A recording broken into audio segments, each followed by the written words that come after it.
Is napakamahal ng cost of living dito sa Japan. Kaya nga mahal yung sahod natin, 'di ba? Kasi mahal yung cost of living. Pwede rin kakain ka ng itlog araw-araw. Yo, konnichiwa minasama. It's Japan Talks at sasagutin natin yung katanungan ni Miss Joy. So regarding sa question ni Miss Joy, no? Sa totoo lang guys, napakamahal ng cost of living dito sa Japan. Just to be honest with you right now, kaya nga mahal yung sahod natin, 'di ba? Kasi mahal yung cost of living. Oo naman, nakakapag-ipon naman po tayo sa sahod natin.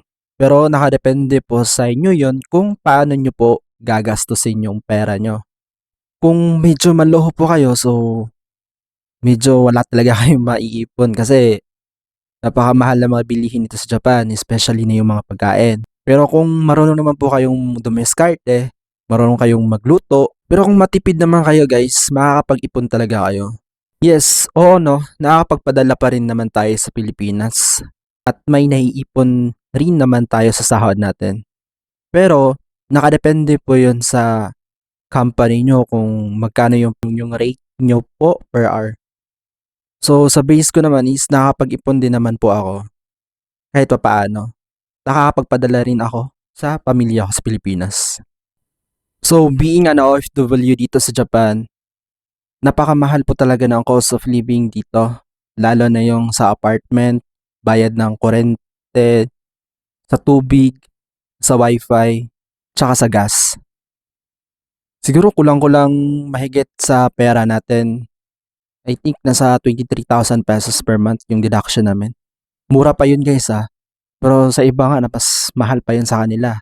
Sa amin medyo mura siya kasi nasa province po kami nakatira. So regarding naman sa cost of living dito sa Japan, no? So isa-isahin natin yung gastos dito sa Japan.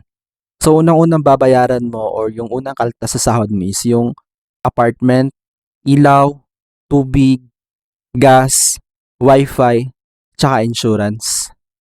Pero sa case ko po is sagot pa po ng company yung bayad ng other bills ko katulad ng tubig, kuryente, tsaka wifi.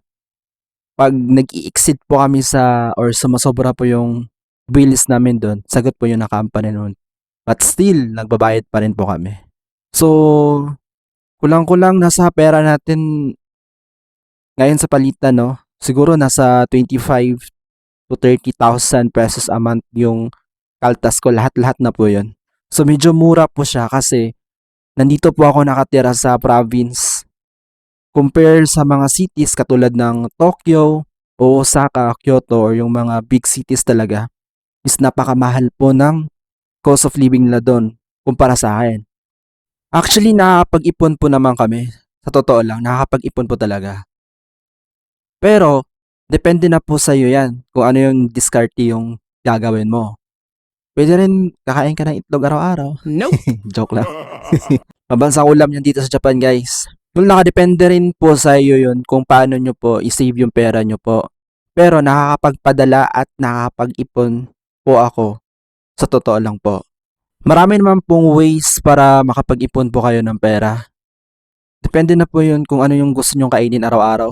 Kung gusto nyo pong kumain ng mga pack lunch or yung obento sa mga 7-Eleven or kakain kayo sa KFC every week, well, hindi po talaga kayo makakapag-ipon nun. Tsaka, kung puro shopping po kayo, bili kayo ng iPhone 15 Pro Max, bili kayo ng mga damit dyan, kahit ano-ano na lang yung binibili nyo.